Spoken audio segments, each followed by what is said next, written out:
You figure out a new camera Oh, angle. and once again, what did I do? I put the wrong thumbnail in. I do it every week. I forget to change the thumbnail before our intros. What is up, everyone, and welcome to another episode of Dessert Men Live. Before we get into our stories, I'm just gonna go ahead and get right to it. My brother, in the now, Aiden Kossick. How is 21 treating you, my friend? This is a fucking terrible day. I'm gonna be real. The past 48 hours have been kicking my ass, dude. And, I'm just glad to be able to sit down at the end of the week. I got the next 3 days off, so I'm just chilling for the rest of the weekend. Talk about some movie news. We got a lot of black excellence and a lot of white people trying to tear down black excellence this week. So, I'm ready to get into it. Yeah, absolutely. And I think we could just get right into our cover story. Oh, yeah. The story that's kind of been on the forefront for the past couple days, and will probably, hopefully, dominate the zeitgeist next week. And that's Falcon and Winter Soldier. Yesterday, they dropped a new featurette, giving us some unreleased footage, as well as giving us a bit more of the dynamic between Sam and Bucky. Yeah. And I will say I am loving everything I'm seeing for this show. I was not super excited for it going into this, but I'm here for it now. Like Yeah. getting to see the way that they're playing off of each other, and the Lethal Weapon buddy cop feel that it has. I'm turning a corner here for this, and I think I will be on this from day one. Like, I think I'll be good with this from day one. Where I wasn't with WandaVision, but I turned the corner real quick. I think I'm gonna be good with, and I think it's because of how good WandaVision was, is the reason that I'm gonna be on the train from jump for this one. Yeah. What about you? I'm pumped for the show. This actually was initially the Marvel show that they announced that I was most interested in from the get. Just because growing up a big Captain America and Falcon comic book fan, I love the Falcon. I always have. I've always been drawn to like those side black characters that like don't really get as much shine as they should. Like I love Rhodey, I love Falcon. I love Static Shock when I was a kid. That animated show is incredible. All the characters that like don't get as much attention as they should. So I'm more so pumped for this for the Falcon side of things. Plus, the storyline where Falcon ultimately ends up becoming Captain America. I'm excited to see that play out on screen. But like you said, the chemistry that these two have, the way that they're able to bounce off of each other, um, like we saw in the featurette, that's our cover story, or the clip that they just released this morning, like literally right before we started the show, where they're going back and forth talking about wizards, and Sam is basically like, nah, sorcerer's just a wizard without a hat. Yeah, Like, I love the black energy that's coming off this yeah, show, man. Like, it's so fire. Plus I love Zemo. Zemo's my favorite Captain America villain. So I'm excited to see what Daniel Bruhl can do with that character moving forward. Everything about the show looks like a hit to me so far. yeah. I think this is going to be like it's going to have that MCU feel, whereas WandaVision didn't quite feel like the MCU until we got Yeah. closer to the end of the show. I think this is going to feel like the MCU from the beginning. I think we have a much better understanding of what we're getting with this show than what we Hmm. got with WandaVision, and even with Loki, we're not really sure what we're getting with that show. Yeah. Um, but I'm very very very excited, and it's the Yeah. thing that I'm probably the most excited about coming in the next Like, week. little I can't while. I can't say for the rest of the month, because the thing I'm most excited for the rest of the month is Mortal Kombat. But Is that this month or next month? I think it's at the end of this month. Okay. I think So it's the it's same thing, yeah. I basically. think it's. Oh, I mean, okay, so it's barely in next month, I think, Okay. because I think Is it it's like one of those, like, it's the first week of next month or something? yeah, it's Okay. it's next week is Yeah, next week is Snyder Cut, then or Zack Snyder's Justice League. Then the week after that Yeah. is Oh, Kong and Kong Godzilla. and Godzilla, and then the week after that is Mortal Kombat, I believe. Okay, nice, nice, nice, Yeah. dude. That's gonna be a good week. Plus, it's I think it's WrestleMania weekend too. So we got a lot going on Jeez. that weekend, Oh man. dude. Yeah, I'm that's once the stimmy hits this ugh. weekend, hopefully, I'm gonna try to get the new Mortal Kombat. I think I'm gonna stream a couple hours of that before the new movie comes out because I'm actually, I guess this is the first I'm talking about online, but I'm launching my Patreon next month, and I'm gonna be doing like a commentary for the first Mortal Kombat movie, and I'm gonna drop it the same day that the new one comes out if people want to watch them back to back and see how they compare. So that'll be fun. But yeah, man, I'm Nice. pumped for Falcon and Winter Soldier. It is definitely keeping like that MCU vibe. Geeks of Color did an awesome little review for the first episode where they talked about how it really carries over from The Winter Soldier, which is my favorite MCU movie. I know a lot of people share that opinion, so I'm excited to see that dynamic moving forward. I just love what Marvel is doing with like WandaVision and what Star Wars has done with The Mandalorian, the way that these shows are expanding upon their universes respectively, but still staying true to themselves and being standalone enough to where like you don't have to feel like it's necessary to go watch everything that connects to it. You know, obviously this movie will be enhanced if you've seen Winter Soldier and Civil War and you kind of know the background of these characters, but I don't really think I think this trailer has sold it well enough the way that Fast and Furious sold Hobbs and Shaw well enough to where you never had to watch a Fast and Furious movie before Hobbs and Shaw to go enjoy that movie. Yeah. So I'm pumped. Reviews each week, right? We're doing reviews for Falcon and Winter Soldier each week. Yeah, I don't know if we're gonna do um reviews per se, but we are gonna be talking Falcon and Winter Soldier. I think it might be a little bit more because you've got two um blurs here that are In steeped the in hood? the in no no I'm not in the hood. Not not anymore. I am. Y'all uh see this fucking AC, nigga? That's hood. What the fuck is that? Man, we out here. God damn but it. we've got two blurs that are pretty well versed and steeped in the comic book lore of the Falcon and the Winter Soldier. So I think it would be a missed opportunity if we didn't do deep dives into the significance of things that pop up in the show. You know, where can you find those characters in the comic books? Where can you find, whatever they're talking about in the show? What are Hell these yeah. things references to? So I think that would be a good thing for us to do, and make it more accessible to our people because it's not really something that gets talked about in the hood.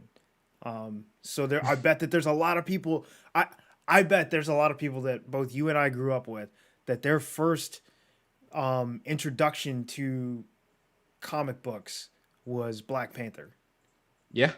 and they've got no idea the 100 years worth of comic book lore Yeah. that And it's intimidating. yeah, Like that's one of the exactly. things that like keeps people away from comics is the fact that they're like, well, everyone wants to start at the beginning, but it's like damn near impossible to do that now. Like I just tell people I'm like, you have to give up on that because even if you do follow from the beginning, it gets so confusing. Yep. Like just pick a story you want to read and just read that story. Exactly. Like that's why I'm a trade back collector now. I don't really buy single issues unless they're vintage or like variant covers that like I'm interested in. So trade backs are always the way to go. Go if you're excited for the show, go check out some Captain America and Falcon omnibuses. Go check out the new run with Captain America where Sam Wilson is Captain America. Go check out the initial Winter Soldier storyline. Go check out the Civil War comic. Like go check out those issues. So, you know, Yeah, good stuff, man. Come chill with us. Come learn a little bit about your comics, your yeah, comic book shows that you like. I don't collect any single issues at all. Yeah. Like I don't think I have a single one. Like Yeah. everything I have is omnibuses. Yeah. Hold up. While we're on it. I don't know if I showed it on this show or not. I was too drunk last week to remember anything. Fuck, where is it? No, Yeah, baby. I don't This think one you I've did. been looking for a hot minute. This Oh one man, is that's a the classic. yeah, this is the first appearance of Captain America as Nomad. This one ran a pretty penny. One of my favorite issues. And then I want to flex this one real quick. The second appearance ever of Beta Ray Bill. The first time Thor and Beta Ray Bill went at it. Damn, son. Found that shit at half price books for $30. I was like, y'all niggas don't even know what you got, baby. Oh, $30? Okay, go ahead, give it to me. What? Shit. They had no idea. Bro, I ran them up. I'm gonna need you to take a look and see if you can find some of the ones that I want. Dude, they had the original Secret Wars, every issue of the original Secret Wars. Each one was like $10. And I was like, I don't have the money, but next week I'm coming back. I was gonna say, how many is it? I'll send you the money right now.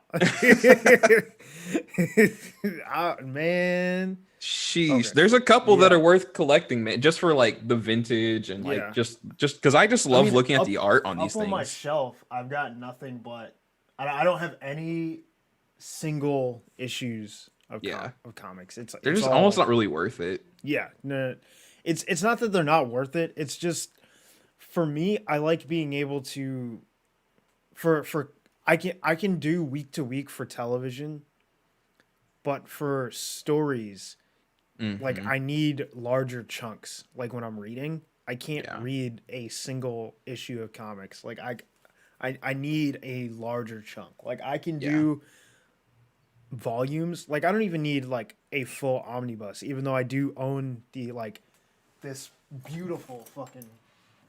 Oh, this is one of my. This is one of my favorites. Is The Preacher? Oh yeah. Oh, that's nice, dude. Right? It's fucking. It's beautiful. Like look at that. Damn. Right? Like that's dope. Like this is. But I also do own all of the individual volumes of Preacher. Yeah. But I could not do the individual issues.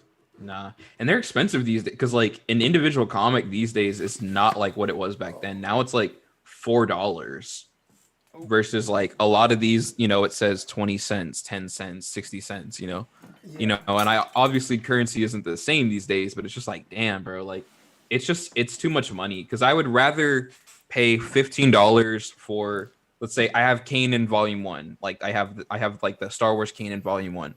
I'd rather pay $15 for the whole trade bag than I would pay $25 for each individual issue as it came out. Plus the trade backs look nicer. You know, and you still get the cover art and all that stuff. And it's just like, you know, Kanan's not something I want to collect week to week, you know. That's why when I buy singles, it's like something that like I'm actually looking for or something that like visually intrigues me. Yeah. Also, the trade backs take up less space. Yes, absolutely. You don't need the fucking long boxes. Which for me is a big deal. Like taking up less space is a big deal for me. But we're kind of getting off track. We're gonna get back to. Hey, it is what we do here. We're still talking superhero stuff though. I guess it wasn't official and now it's official. I'm confused on this. I'm super confused as well. Kiersey Clemons has closed the deal to return as Iris West. Again? Why they hadn't signed her to a multi-picture deal to begin with, kind of confuses me. I would have figured that like that's the way these deals are done at this point. Is they're all multi-picture. So it's strange to me that they hadn't confirmed. Maybe it's because she was cut out of Justice League, so I think that could have been like, it. Maybe they're like, oh, we've got the potential to recast her. I think what happened was I think she had signed like a 2-picture deal for Justice League and for the Flash initially, but her contract literally expired because of how long it has taken to make this Flash movie, because the Flash was supposed to come out 2017. It's now 2021. Like that's when the movie was supposed to come out, you know, let alone start filming. So I think her contract literally expired.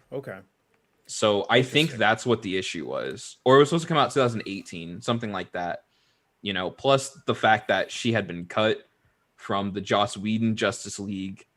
I think it literally just left them like, all right, I guess we'll just not do the character, because this whole movie has been revamped and repackaged more times than Dustin Rhodes, dude. Like it's insane how many times this thing has been redone. Yeah. From Flash and Cyborg to like 3 directors being on this project. Because I think didn't she initially get in because of Rick Famuyiwa? Was that it? Uh, Dude, I don't even know. I couldn't begin to tell you. I would pay $20, but my negative bank account can't let me to anybody who could tell me the story behind this. But regardless of if she was attached to the project or not before, Kiersey Clemons is someone, gorgeous, first of all. But I am so excited to see them come back to this role. I'm so glad that this is a character that like modern day has made black as well, because I don't know, I just love it. I love race bending characters where like it just doesn't matter what race they are, and like just give black women an opportunity to play this character. There's nothing wrong with that. So I'm excited for that. I think she's gonna kill it. I don't know what her chemistry's like with Ezra Miller, but I'm sure it's good. Snyder Cut or whatever the fuck, Zack Snyder's Justice League comes out Wednesday, so we're gonna get our first bit of the character then. There's certain aspects to that movie that I'm looking forward to seeing what it's gonna be like, and I think she's one of them for me. So yeah, it's cool stuff. Yeah, I mean, I'm lukewarm right now on the Flash, but Mm-hmm. we'll see. Maybe I will hear something once they've started filming, if they ever start filming. Yeah. That'll change my mind. But as of right now, like any news is just met with meh. Yeah. It's becoming like Spider-Man No Way Home for me too, where it's like, how many people are going to be in this movie? Because people start setting themselves up for like false expectations. They're like, oh, Supergirl's going to be in the movie. Oh man, she's going to have a big part. I'm like, I think she's going to be in the movie for like 5 minutes, and then you start hearing things about, I think it got, because I think Hollywood Reporter had initially reported that Ben Affleck was also coming back in The Flash, but I heard a rumor that like he actually dropped out of the role. Yeah. So I don't know what's going on with that situation. Plus we've got Michael Keaton in the movie. All this stuff going on. It's just like I don't know what the fuck we're making. Who knows? It doesn't. It just the thing is, it doesn't make sense to me. Like it would make sense if you were picking characters like Captain Boomerang or like Reverse Flash or characters like that. But I'm like, Supergirl, Michael Keaton's Batman. Like, what the fuck is the story here? Other than a way for you to reboot everything, because that's what it looks like to me. Yeah, and talking about things that don't make sense, it's a perfect transition into our next story. Absolutely. This blow is just I don't know what this is going to look like, but apparently Rob Zombie is rebooting the Munsters.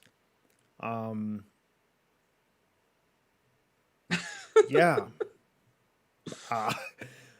Your face tells it all. I mean, I don't look. The Munsters were like a mirror to the Addams family, kind of, for me. I know that's not what they were, but to me, they kind of ran parallel with each other. They're not scary. And no. my fear with this is that Rob Zombie is gonna try to turn this into like,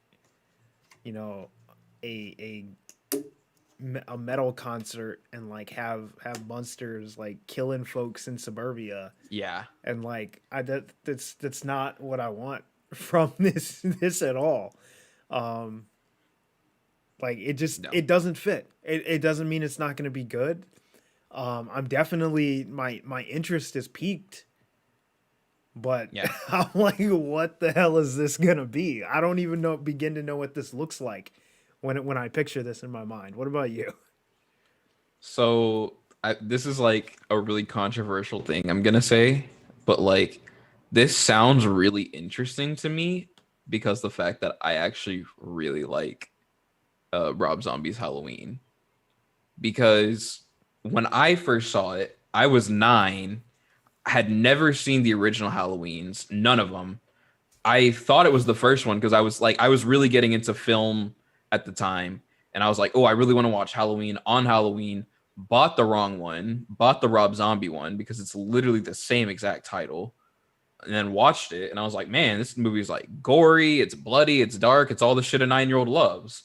So like I was really into it.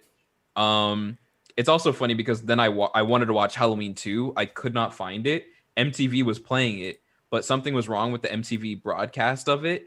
It played the entire movie with no sound. I watched all of Halloween 2 with no sound.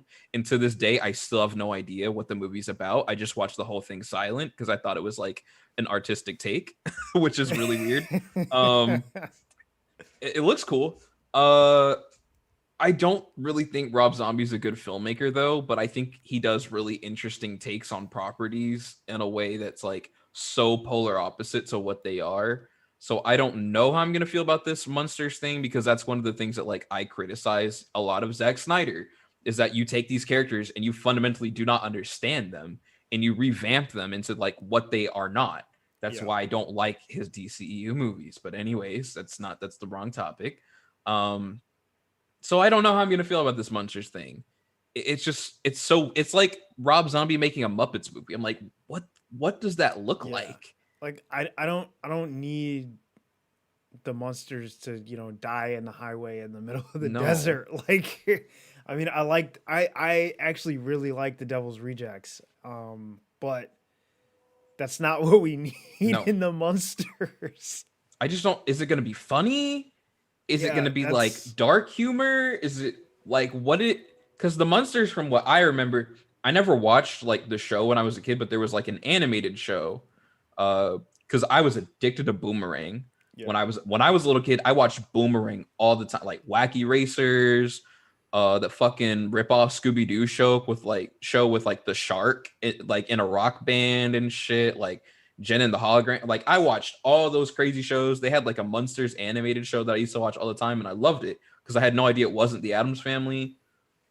So I don't know, man. I don't know if it's gonna be like that. Who knows, dude? But it intrigues me. It definitely intrigues me. Well, we're going to talk about two more directors, and we're just going to kind of lump them together because they're kind of, their stories are for the same reason. But we've got Toni Collette and Michael B. Jordan. Both, I mean, we already knew Michael B. Jordan was directing Creed 3, but just reiterating and talking about some moving forward with some forward momentum on that project. Directorial debut for him and for Toni Collette, both of which I am very excited about. Toni Collette probably being one of the most underappreciated actresses in the past decade. Yeah. Ever. I don't know the last time she did something that missed. Never. I mean, maybe the movie she was in wasn't great, but I'm talking about her. But her, I don't know the last time that she was not perfection. So to see her take all of the care and artistry that she brings to acting to move that behind the camera, and to see what she is going to be able to pull out of other individuals is going to be interesting. And I can't wait to see it. What about you? Everything that you just said. Toni Collette is incredible. It's a shame that she was not nominated, let alone won that year for Hereditary. Because her performance in that, to me, is one of the greatest performances I've seen. I don't know if it'd be like a top 10, but it's definitely like in my top 50, maybe my top 100, like, as far as acting goes. Super underappreciated. Like you said, I want to see what she can carry over from her acting abilities and the way that she communicates, how she works through scenes with her cast. I don't know if maybe she'll also end up acting in the movie, or maybe she'll do like a Shyamalan and give herself like a small role or something. Based on what I read about the story, I think this is something that's like right up her alley. So I'm pumped for it. Honestly, you could have told me that she was doing the Munsters remake and I would have been down for that. So, I'm excited. I really love seeing actors and actresses transition into directorial roles after, working in that field for so long, because there's so many success stories for actors who turn into directors. Like I think my favorite example is Ben Affleck. I think he's probably the best actor director. Some people also say Clint Eastwood. I think he's up there too, but Clint Eastwood kind of does the same thing every single time. So, that is what it is. But I'm pumped for that. I love this. I mean, most people forget, but Ron Howard Ron is an Howard, actor turned director, and I Bryce would Dallas Howard. as well. I would to that point. I think one of the big reasons I like actors transitioning and moving behind the camera is because when you have um and not to get too off topic, but part of the reason that we have some of the culture that we have in Hollywood and what we've seen in Hollywood is because you have directors who have never been in the position of actors, you know, directing. They talk to actors a certain way, they talk to the crew a certain way, they treat people a certain way because they've never been in that position. Yep. So, and or their mentors, they saw their mentors act like that, and because they were never in that position, continue to act like that. But you have um, people moving from in front to behind the camera like Olivia Wilde and completely changes the environment on her sets because of Yep. the way she was treated as an actress. And that's the direction that we need to go. And Yeah. that's that I think is the biggest excuse me, the biggest benefit of having people move from in front of the camera to behind the camera is Yeah. when you've been on the other side, you understand it so much better to on how to approach and get certain things out of people, Mm-hmm. as well as the way to treat people. One thing that I've always tried to pay attention to is not just learning from the people that I like, but also learning from the people that I don't, because now I Mm-hmm. know what not to do. Yep. Um, Absolutely. And but speaking on your point, again, a little off topic, but Olivia Wilde, love Booksmart. I think she should have been nominated that year for Best Director. The way that she came out swinging with her directorial debut with that movie, it's wild to me that she wasn't nominated.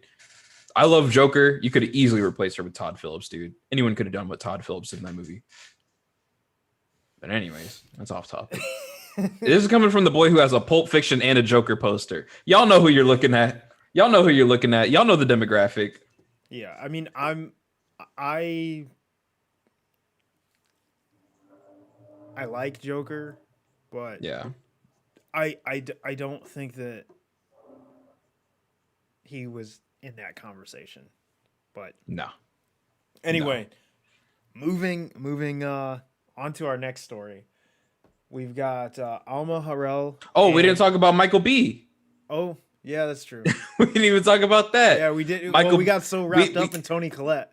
yeah, same thing. Michael B. Jordan is going to be making his directorial debut with Creed 3, which we have kind of known for a while, but essentially it's been confirmed now. Um, Again, super excited for that. Michael B. Jordan, one of the hottest names in Hollywood right now, all for good reason. Even that one movie that he did last year or 2 years ago that wasn't that good with Jamie Foxx and Brie Larson, Just Mercy. That's what it was. Didn't really like the movie, but he's great in it. Dude always puts on a killer performance. Super excited to see what he can do behind the camera, especially because of how closely involved he's been with the process of Creed. Even if this is like a one and done kind of thing, I think the story behind the camera and the story on camera of how this franchise has progressed forward and moved the Rocky franchise forward, it makes sense for him to be the guy to direct the next movie. Yeah, I mean it's also um parallels Sylvester Stallone's journey with the character Rocky. Mm-hmm. Um, so I think that it fits perfectly. It's natural. Um, it was there's no disrespect meant skipping over Michael B. Jordan, No. but it's something that we've known about for a while. This wasn't really news. Um, it's just nice. It was just we got some forward momentum on the project this week, and it was nice to talk about two um people kind of pushing forward and moving Hollywood forward behind the camera. Yeah. So Powerful that's women and powerful black men. We'd love to yeah, see it. it wasn't it was not meant to be a slight. It's just something that we've known for a while. Whereas Toni Yeah. Collette's uh, directorial debut, this was an actual announcement this Mm-hmm. week. Um, Question. yes. Creed 1 or Creed 2? Which one's your favorite? Um, I like Creed one more. Mm. Okay, so I like the first two acts of Creed one more, and I like the third act of Creed two more. You know what? That's fair. That's a really Yeah. good way to put that. I think I think the Creed fight with 1, Drago's son is like everything in that third act is so fire in mm-hmm, Creed 2, but the beginning of the movie is man, like meh. it's just so what I expected in a way that like I didn't like. And well, I don't want to say I didn't like. It was just so like, okay, yeah, this is exactly what I thought the movie was gonna be. You know, Yeah. I love the first Creed though. It's my favorite out of the entire Rocky franchise. Um, I actually I got really really emotional watching that movie. I really like Rocky Balboa. I don't actually. That might be. Well, it's not my least favorite. I think everyone knows what everyone's least favorite Rocky movie is. Rocky 5, straight trash. Never want to fucking watch that movie again. Yeah. That movie is abysmal, dude. That Yeah. is one of the worst movies I have ever seen. Yeah. But anyways, And I mean, it's not my and again, it's not my favorite Rocky film, but I really do like Rocky Balboa. yeah, And I gotta rewatch it. anyone who thinks like Sylvester Stallone can't act, You're nuts. yeah, you're nuts. Like To this day, go watch that courtroom the when he's trying to get his boxing license in Rocky Balboa yeah. and tell me that he can't act. Get the fuck out of here. To this day, I still say it's a crime that Sylvester Stallone did not win for Best Supporting Actor for Creed over Mark Rylance. That is nuts to me. Yeah. It is one of my biggest grievances I've ever had with the Oscars. I fucking hate that. To this day, when I tell you I got physically upset watching that Oscar ceremony because Sylvester Stallone did not win. It's not because my Oscar bracket got ruined because of that. It's because he fucking deserved it. He worked his ass off in that movie. Anyways, Rocky fan for life. Love those movies, bro. It's like Everybody Hates Chris. The only movie I like watching where a white man beats a black dude up. It's Rocky. Okay. We're getting to our next topic. We've got Alma Harrell and Dre Ryan are writing a Lady in the Lake series with Natalie Portman and Lupita Nyong'o starring. Get ready for the thirst of the week, baby. Get fucking ready. Who are you thirsting over? There's a lot of thirst on this one. Okay, first of all, Lupita Nyong'o. It's always WYD and never shut the fuck up and come give me a kiss. I love you so much. You are a blessing to this planet. But I will say anyone and everyone who knows me, my entire life, I remember it the moment I saw Natalie Portman. I was 1 year old. I was watching The Phantom Menace on VHS. I fast forwarded to the part whenever Anakin and Padme meet for the first time in Watto's little hut. And he asked, "Are you an angel?" And I said, "You damn right, brother. Is she a goddamn angel?" Natalie Portman. I will get on my hands and my knees. Please, can I just meet you? I would just love to have a conversation with you. You are one of the smartest women on the planet. You are down to earth. You are the most beautiful woman I've ever seen in my entire life. May the heavens strike me down now if I am lying. I am in love with this woman. That being said, she's not always good in every movie she's in.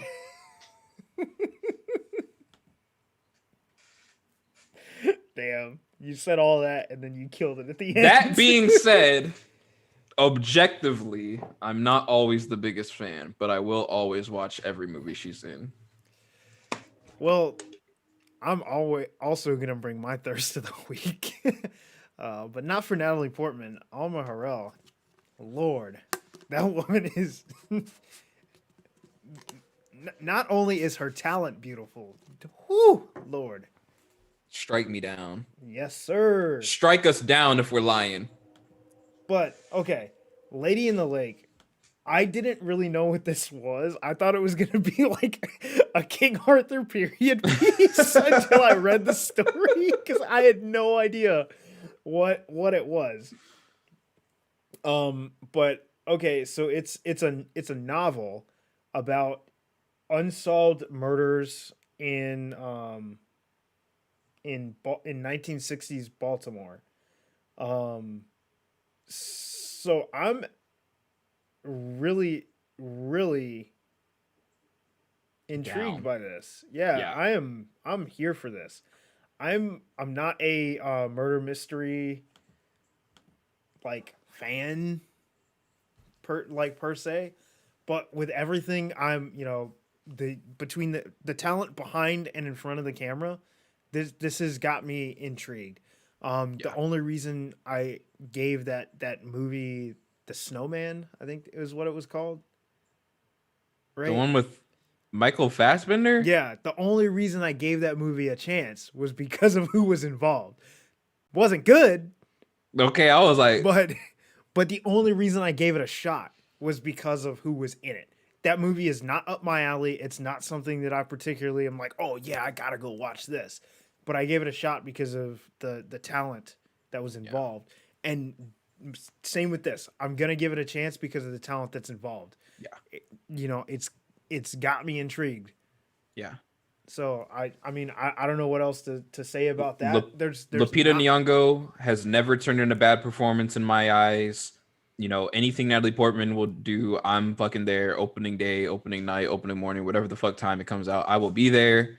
Alma Harrell, Honey Boy. If you have not seen Honey Boy, I know it's a little taboo now in the times with everything going on with Shia LaBeouf, that fucking asshole, that piece of shit. I get it. But it's an amazing movie. Go check it out for her specifically. I'm down. Everything I hear about it sounds cool. I'm probably not going to read the book, but I will check out the show. Sounds good.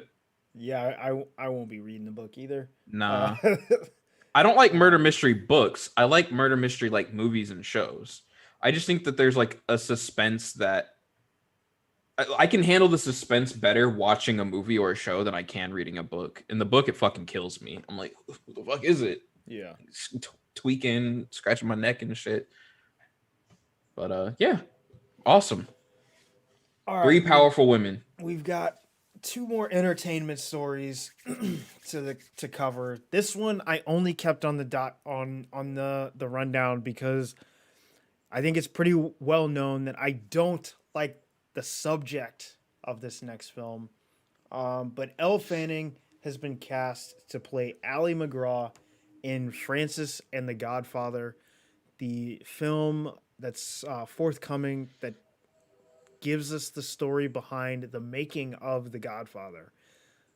For anyone who knows me, they know that I do not like The Godfather. I think it is the most boring movie ever made.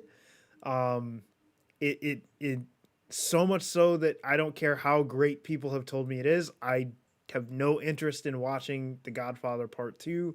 I did not watch either cut of The Godfather 3 because I don't care. The Godfather 3 is a completely other story in general. Well, it's The Godfather 3 and then whatever this new one was like The Godfather 2 and 3 like put together, right?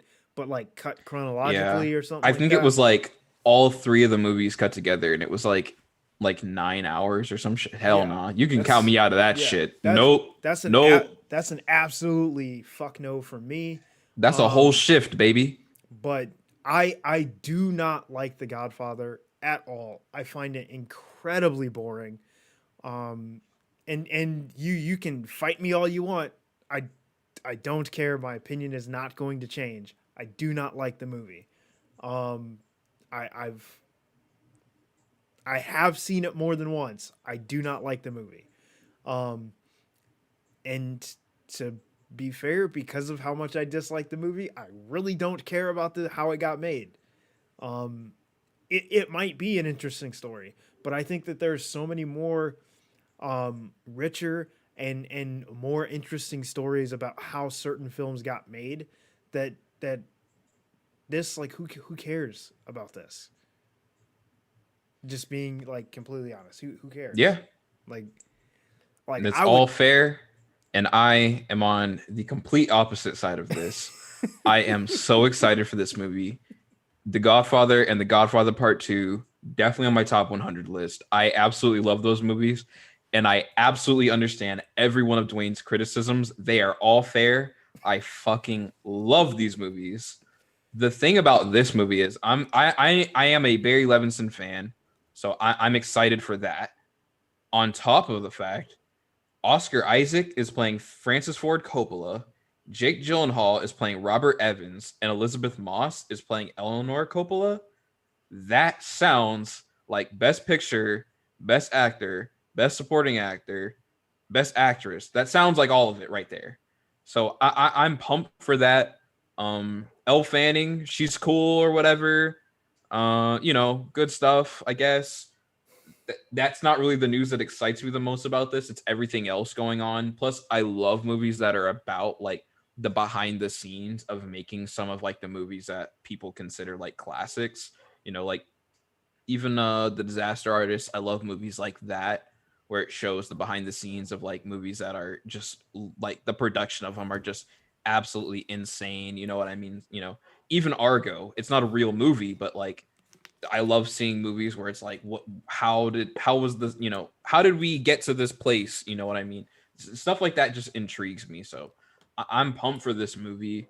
Uh, I've actually got a hard on right now just thinking about all the awards that this thing's probably going to get nominated for. So I'm fucking pumped for that. Yeah. And to be fair, for everyone who's gonna scream at me in the comments after this, I do think The Godfather is a well made movie.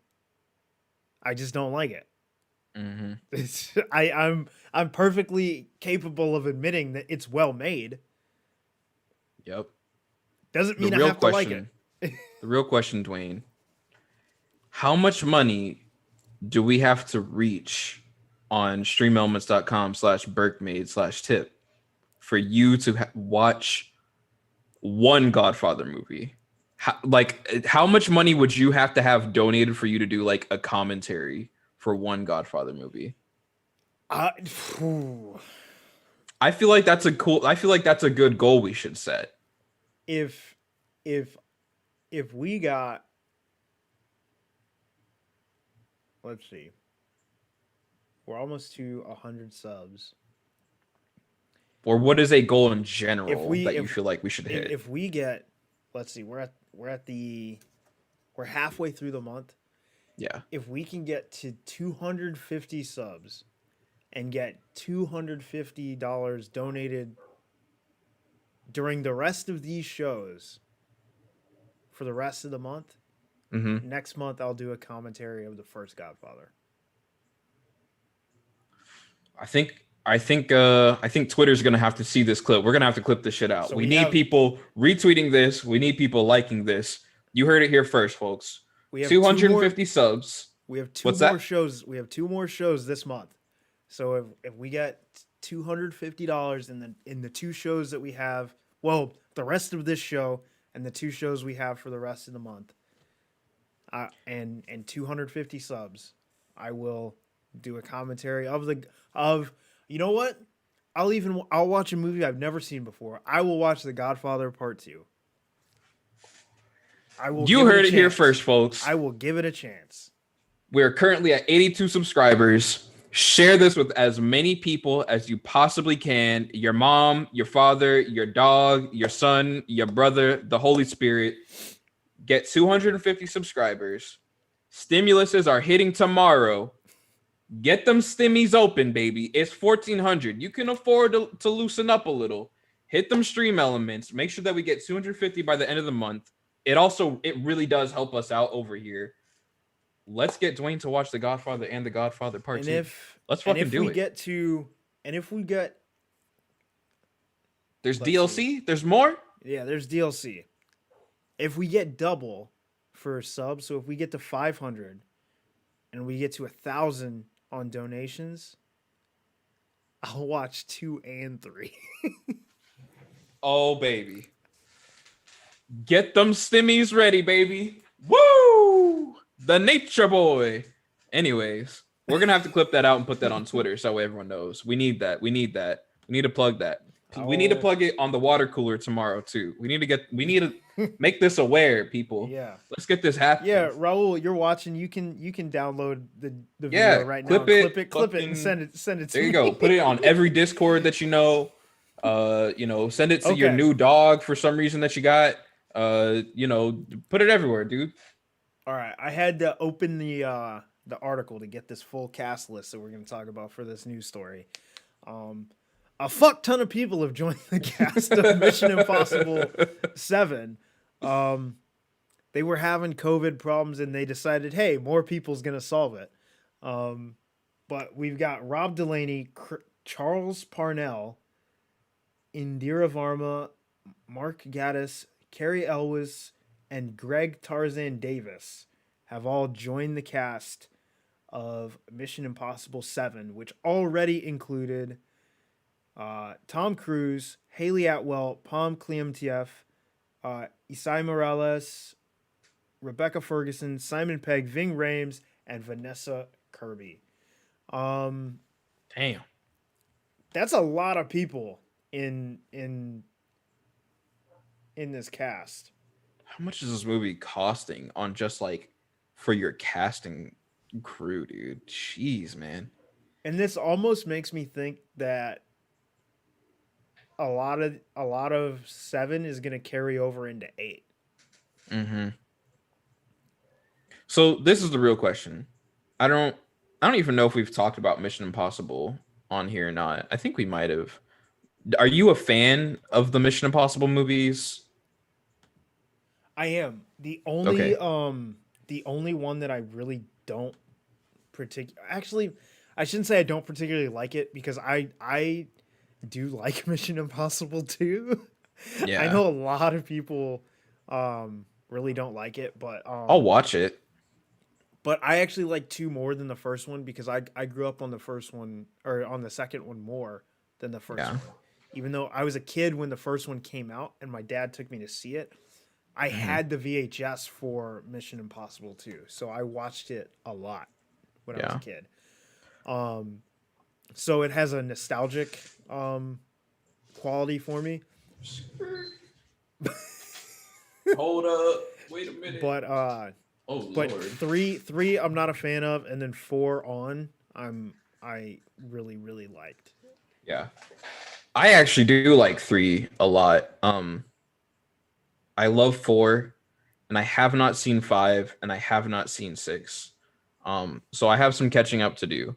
So I don't really know what all is going on in the story right now. But the thing that I have always liked about the Mission Impossible franchise is that, like, I feel like for the most part, you can just watch any Mission Impossible movie without having seen any of the other ones, and you can still get invested in that story.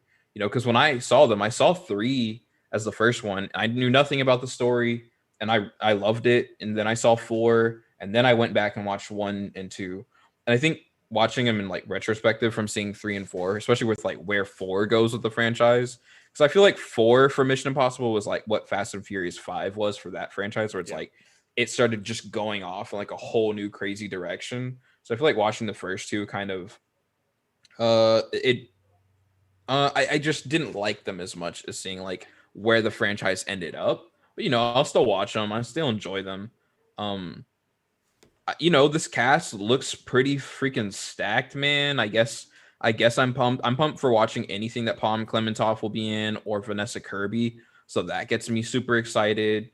Palm Clementoff is the best part about Guardians of the Galaxy 2. And like no one ever talks about her in that movie. Mantis is like one of the best MCU characters I think we've seen so far. She's great. I'm a big Carrie Elways fan. I love Princess Bride. I think everyone loves the Princess Bride. Well, most people do. So, cool to see him added. Uh this movie just sounds stacked, dude. And plus filming it during, COVID-19, I don't know how they're gonna pull it off. Yeah, I'm just the only worry is it gonna be a little too bloated with Yeah, this many characters? Because like you can't tell me that you're getting this many people that are recognizable to just be in it for a couple minutes, right. and if you are like, why even announce it? Just like let it be a surprise. Yeah, But I mean, we'll see. Um, we'll see. I mean, for all I know, that some of these people could just be playing like agents that are in the yeah, movie for a couple minutes. But then it's yeah, like, why do you get that actor to play this agent for like 5 minutes? Why couldn't you just give it to exactly. some up and coming guy who needed the role and needed the money? You know what I mean? That Yep. kind of stuff bugs me in movies. All right, so we're gonna hit our last story. It's We're kind taking of a turn. yeah, it's we're getting into our serious segment of the show. If you want to tune out, go ahead. You shouldn't though. This is You really shouldn't. important stuff. You shouldn't. But this is where we lose a certain segment of the population. Um,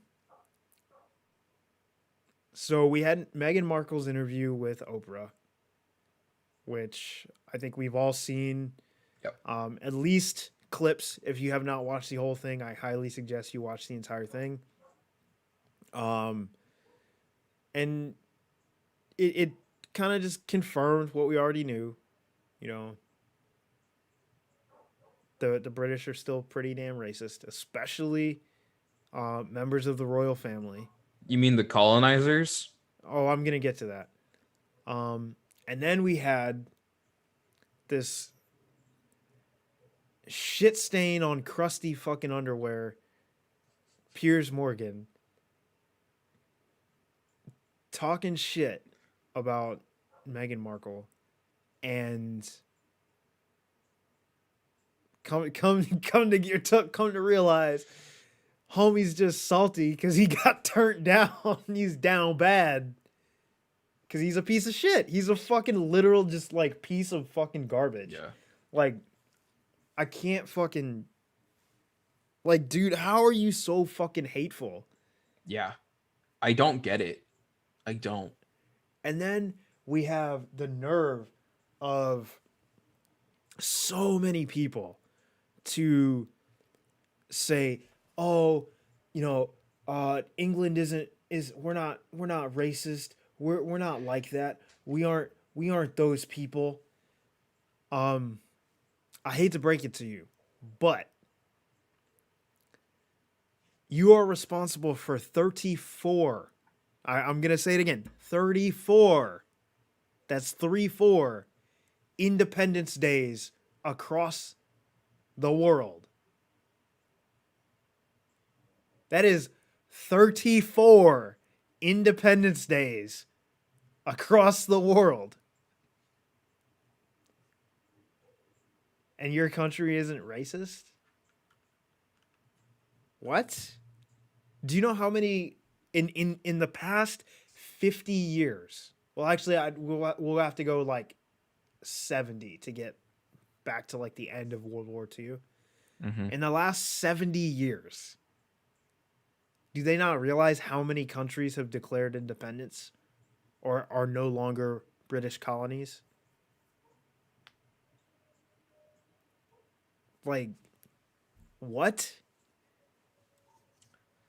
It's just a lack of empathy and ignorance. That's all it is. It's the same as those who say things like "Make America Great Again." When was America ever great? And directly tied into the colonizers. I mean, it was great for white It's the folks. whole reason that the racism in this country exists to this day is because of those people. If they had not come here and stolen the land from the people that were rightfully here to begin with, this entire world would be different. And the ignorance shown by saying an entire family that's legacy is rooted in racism and saying they aren't racist, and you're surprised by the comments that have been made towards Megan, you know, and I saw one of the clips, where Megan had, I don't remember what her name was. One of the white people in the fucking family who came in, and everyone had commented on her weight, and she's not someone who's, overweight by any means. Um, and how they compare racism to that. I'm sorry for all you whiteys that need to hear this shit. You have no idea what it is like being a person of color of any shade. Just because Megan Markle isn't the darkest black person you've ever seen does not discredit the fact that she's a person of color, let alone a black woman who just from that has a whole other perspective on it that I can't relate to, and I won't pretend that I can relate to. To come into this family and to endure the racism just from this family, let alone the racism she's endured her entire life. You just don't understand. And if you don't have anything positive to say her direction, you simply need to close your mouth and stop talking as if you do. And I'm glad that Piers Morgan has left Good Morning Britain, but the fuck needed to leave a long time ago. He didn't need any more airtime, especially after the hateful comments that he's given recently. If you guys want to hear a little bit more of a long, insightful conversation that we had about racism and colorism that exists, Dwain and I and Maxwell, we did an amazing episode. It was honestly, it's one of the most fun things that I've had on the internet. We did Book Nook this past week, where we talked about a beautiful book, Children of Blood and Bone. And I encourage you all to go watch that episode, just that way you can learn a little bit more about us two, light-skinned men's perspective on colorism and racism in the world today, and the way that it still permeates. And, we're now hearing about it, literally the Queen wanting to know how dark Archie was going to be. It's disgusting. So, Well, I don't know. I don't really I have don't any like. I What's don't want that? I don't want you to get misquoted. It was not the Queen. They did Okay. specify, and they were very clear that it was not the Queen that asked that question. Okay. They Then didn't say let they me didn't they retract did that. I they don't did want not to. say who it was, but they were very clear to make sure that they said that it was not the Queen that asked that Okay. question. Then let me retract that. Regardless, But it's a question that should not have been asked because it no. doesn't fucking matter. But the fact that someone who is so white passing, that so white passing, was still asked that question Yeah. is just shows you how racist, and it shows the perfect conversation that even though colorism is a very real thing, the conversation that I'm sure I had with my parents and you had with your parents, that it doesn't matter how light you are, at the end of the day you're still black, Yep. and people see you as black. That's what they see you as. They see you as a black man. Period. Does not matter how light you are. The second they find out that you're black, you're black. And and it's not something that I'm not white passing. You're not white passing. It's not something we could hide. But it's true to the nth degree. I might be light skinned, but the second I get pulled over, Yep. I'm black. Like that's all I think about is We can't even I am a drive black in. man, and that I don't. It does not matter how light skinned I am. I worry about that cop just seeing, hey, he's black. Yep. It's it's something that I think about a lot.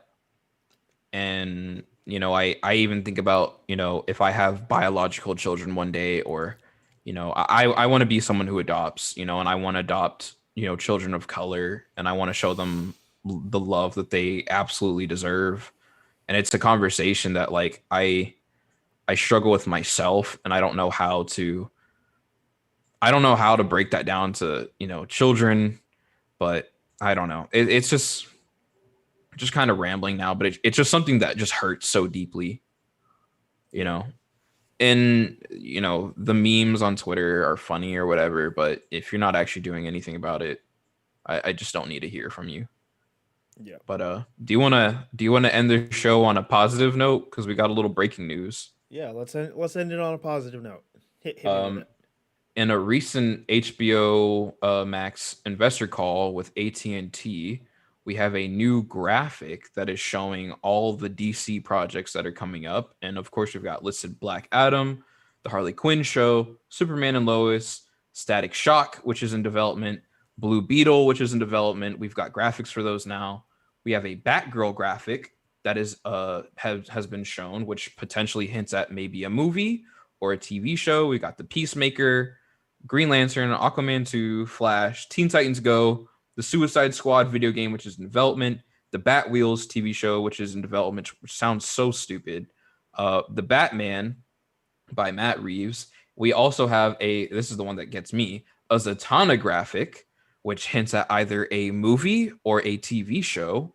Supergirl, Shazam, Fury of the Gods, Batwoman, The Suicide Squad by James Gunn, GCPD, by Matt Reeves again, expanding on the Batman universe, DMZ, the Gotham Knights video game, Superhero High, and the DC League of Super Pets. But the big takeaways from this are we now have a Batgirl graphic and a Zatanna graphic. So are we getting future movies or are we getting future TV shows is the real question. Regardless, I I'm pumped for that. I yeah. love Zatanna. We I talked about it think last week, I yeah, I think, was gonna say or the week before. I think we just found out who Rachel Ziegler is Yep, in Shazam. Um, absolutely. I mean, and And if that's not if that's not who she is, great. But just I immediately associate a franchise that's all about magic, and who else fits into that, and Zatanna is who fits. mm-hmm. Um, so I am here for it. I'm so Yeah, here for it. Um, someone said they want Selena Gomez. Yeah, that's cool, but give it as to Rachel. Zatanna, She's yeah. ooh, why? I don't know. I Give mean, it to Rachel. not to look, not to like be negative, because I don't want this to turn into, like we were talking earlier. We don't want this to become a show where we just come on here and just shit on stuff. Yeah, But I've never seen anything from Selena Gomez that I'm like, oh yeah, I want to see her in more stuff. yeah. And maybe there's a project that I'm missing. There's something that I haven't seen, but I haven't seen it. Um, Yeah. I haven't seen her grow out of that Disney Channel yeah, style the way Zendaya has. Zendaya has shown time and time again that she is an actress who can hold her own absolutely with the rest of the women in Hollywood.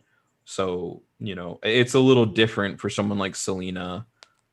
In my eyes, I think she's talented. I don't, but like acting, I don't know. I want to see the younger, essentially no name in Hollywood. People like us know who Rachel is, but my grandparents don't know. My mom probably doesn't know. You know yeah. people within I outside of that mean, circle don't know. as far as, and correct me if I'm wrong, but the biggest thing she's been involved with so far has been West Side Story, Yeah, and it's not it's even not out even yet. out yet. So Yeah, like she essentially is a, a no name, because we have no metric to base yep, like what her capabilities are as of yeah. right now. Um, But I'm pumped for that, and I hope that the on the Batgirl thing, I know it was a rumor for a while that Warner Brothers was really interested in getting Daisy Ridley to play the role. I think that would be really cool. But again, Batgirl's one of those characters in my eyes where it's like, maybe if we want to tie the Batgirl show into the Batman movie, now that we know that James Gordon will be black, I would love to see someone who's, black play Batgirl. I'd love to see that. We've got a black Batwoman on the CW, so why can't it be done for both roles? I mean, I'm also curious as to what out of these are going to be animated and what's going to Right. be um live action. Yeah. It's just the infographic, so Yeah. I really couldn't tell you if it's Well, yeah, video games that's the or thing is what. yeah, that is the thing is it's literally just all of the DC projects. Yeah. It's there's no unless it's already been announced, you don't know what is a game, what is animated, Yeah. what's a film, what's a TV show. Yeah. Like we have no idea other than just hey, these are the things that we're working on. Yeah. Um It's also funny that it's like we don't see anything about like Lobo or like the Nightwing movie or any of those things that like people have talked about for a while. We don't yeah. see anything about Cyborg. No shit. We don't see anything about the new Black Superman movie that's in development. So for all the people who are saying, "Oh, it's confirmed, Michael B. Jordan and all this," like you literally Yeah. don't understand anything about how the industry works. They are not even close to that point. I don't think. I No, don't even know not if at they've all. started on the script yet. You know Yeah, what I mean? So I highly doubt that they have anything other than just that. anything. Hey, it's gonna be a Black Spider-Man or Superman. not a Spider-Man, a Superman film, and this is who's who's writing it. Yeah. That's it. That's Yeah. all they have. I bet. Yeah. But regardless, I'm pumped for the public to be aware of a character like Zatanna, one of the best DC characters. Same. I cannot wait to see. But that's gonna do it for us. So Aiden, please let the people know where they can find you, my friend. Y'all can find me anywhere and everywhere at Aiden Kossick, AIDEN KOSSICK. I think right after this, probably going to be playing some Warzone on stream with Raul over at the Nerd Core. I might stream as well on Twitch TV or twitch.tv/Aiden Kossick. What else? Tomorrow we have High Flyer. We're going to be talking about AW Dynamite this past week, the way that they have been trying to save that botch of an ending from AW Revolution, all that good stuff. Yeah, I'll be streaming. Y'all catch me anywhere. Get to 250 subs, baby. Yeah, let's go on the road to 250. You can find me anywhere and everywhere on the internet at Burke Made.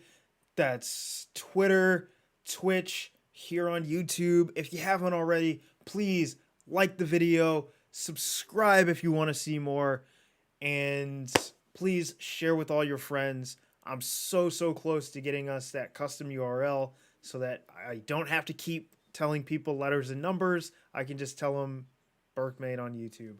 Um, Other than that, you can find me tomorrow on Twitch, Monday and Tuesdays on Twitch, Wednesdays for technical difficulties. I couldn't get this week an episode this week because of some appointments that I had to take care of some medical stuff. But other than that, I think that's going to do it for us, and we will see you next time.